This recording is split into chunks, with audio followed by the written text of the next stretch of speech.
Back at Road Trail Run headquarters, let's talk some comparisons. On the right, the Fresh Foam 1080 V9, and over here the 10. Let's start with the uppers. Whereas over here we had an engineered mesh that was quite thick and dense at midfoot. Now we have a engineered knit with some stretch over the toe box.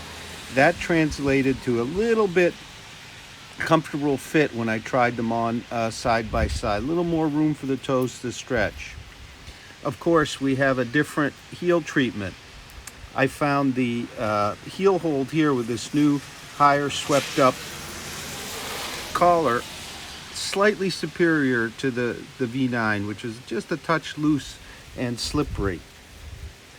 We had a partial booty in the V9. We now have a full booty in the V10. The support was largely provided by the knit on the V9 on the right, and now we have New Balance's trace fiber also found in the Propel. So this is a stitched in fiber. They're pretty substantial. They provide that cool design element as well as the support.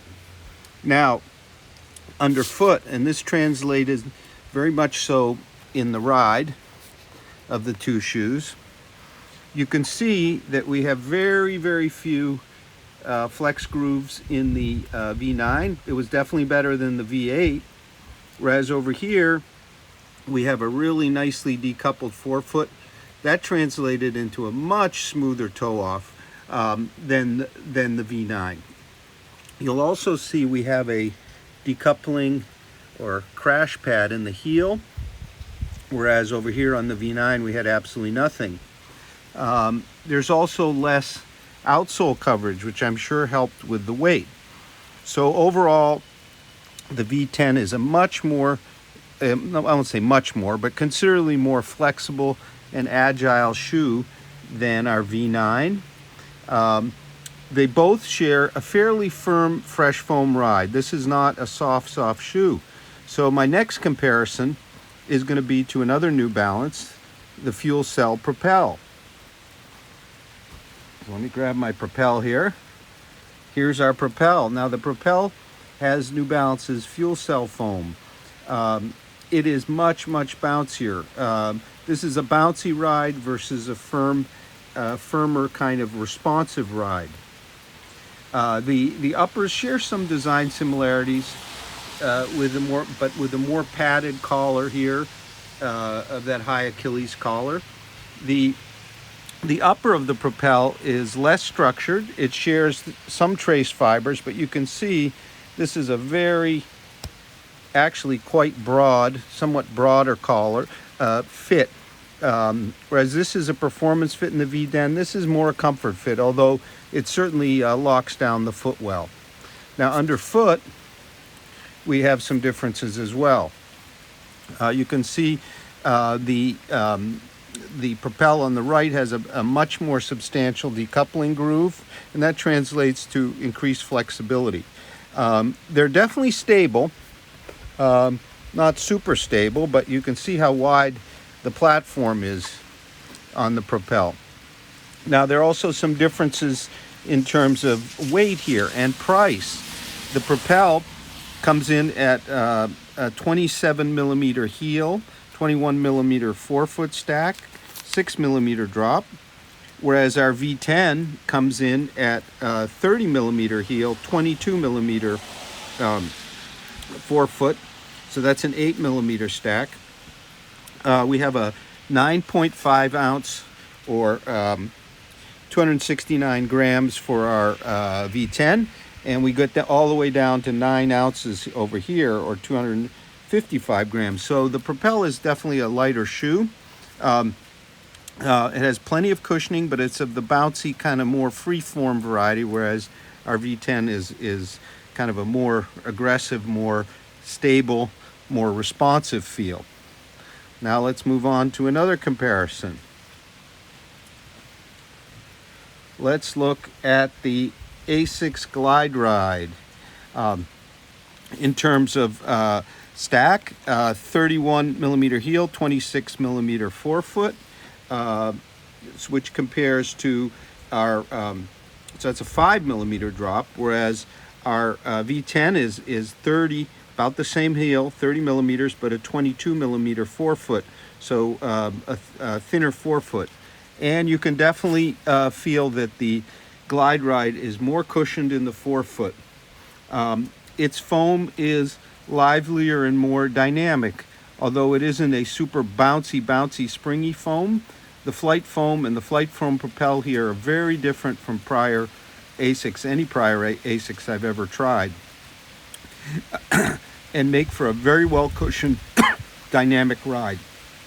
Now, the Glideride is also an almost completely stiff shoe. It did develop some flex back here towards the end of its EVA plate. So it's a stiff shoe that relies on that rocker to move, and it's very easy to find any pace in the shoe. Whereas our V10 has a nice, more flexible forefoot, but is more traditional. So you're not going to find an easy rocker here, or kind of a forward propulsion.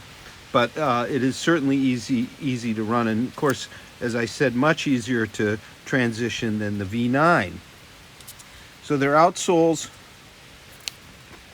are in some ways similar, in some ways different. You can see the stiffer Glideride relies on this very deep and very effective decoupling groove, whereas here we have somewhat less, but still there's a good easy transition, but it's not sort of the dynamic transition that we have with the Glideride.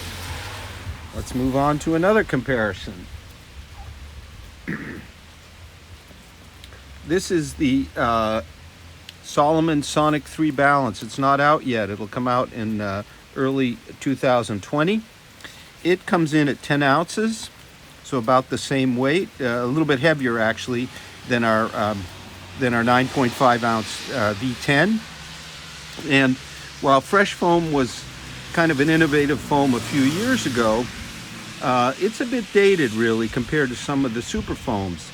And here we have a dual combination of super foams in the Salomon. We have an all olefin, the white here, and then and that's for energy return, and for vibration reduction and shock absorption. There's also this pod in the rear.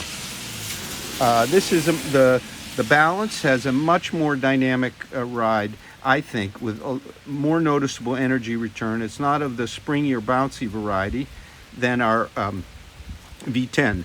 Now, as far as our uppers, this is an engineered mesh. It's fairly simple. It does have a booty construction.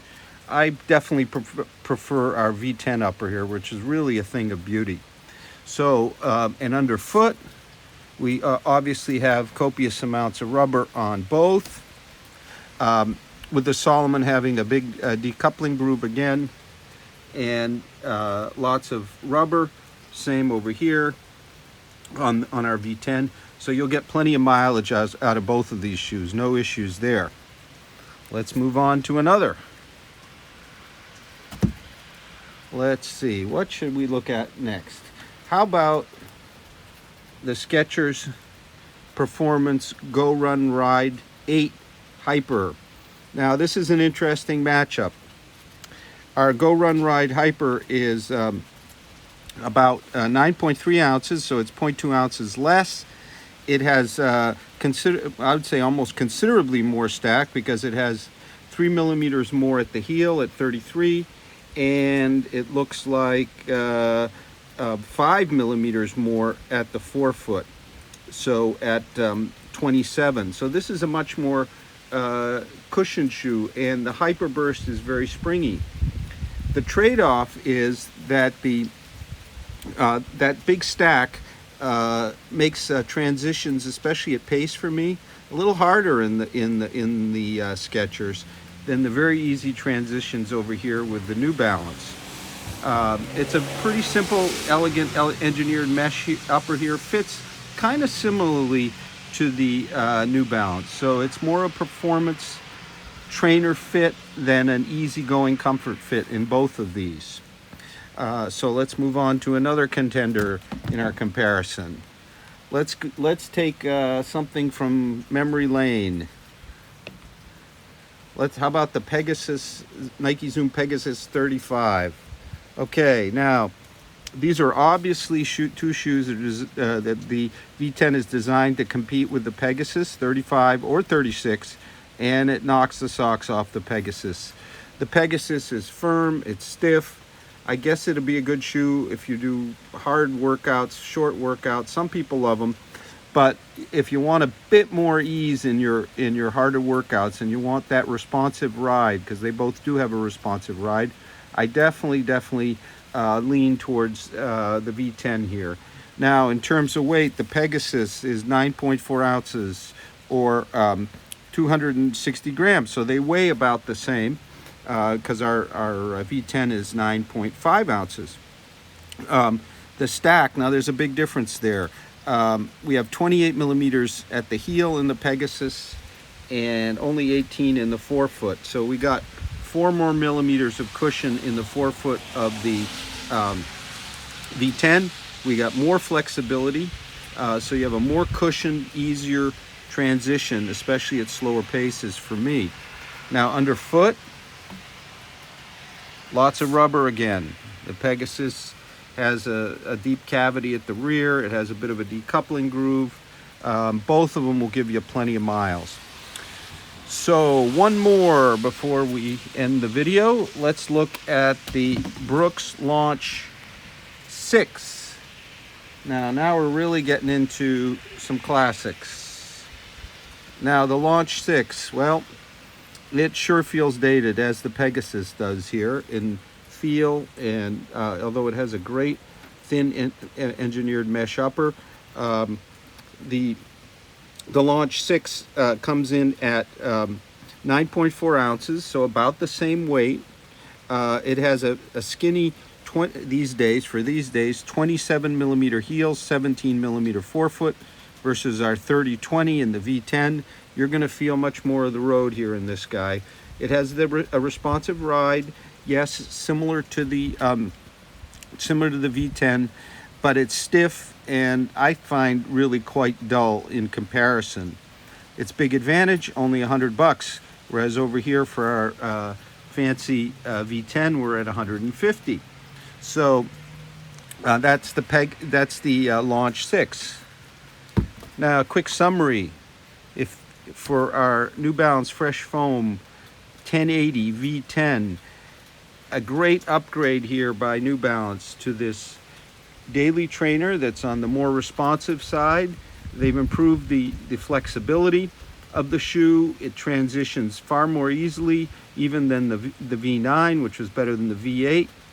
They've tuned the upper. It's a very similar fit to the V9, a good snug, if you will, but never uncomfortable near performance fit by using engineered knit instead of engineered mesh with some stretch over the toe box. They have the 3D Ultra heel unit here, which locks down the foot really well. They have a booty construction to go with that thin upper, as well as the neat trace fiber.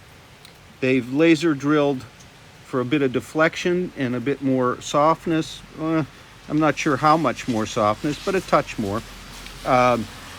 And they've decoupled and put better grooves in the outsole for some, which helps that flexibility and transition.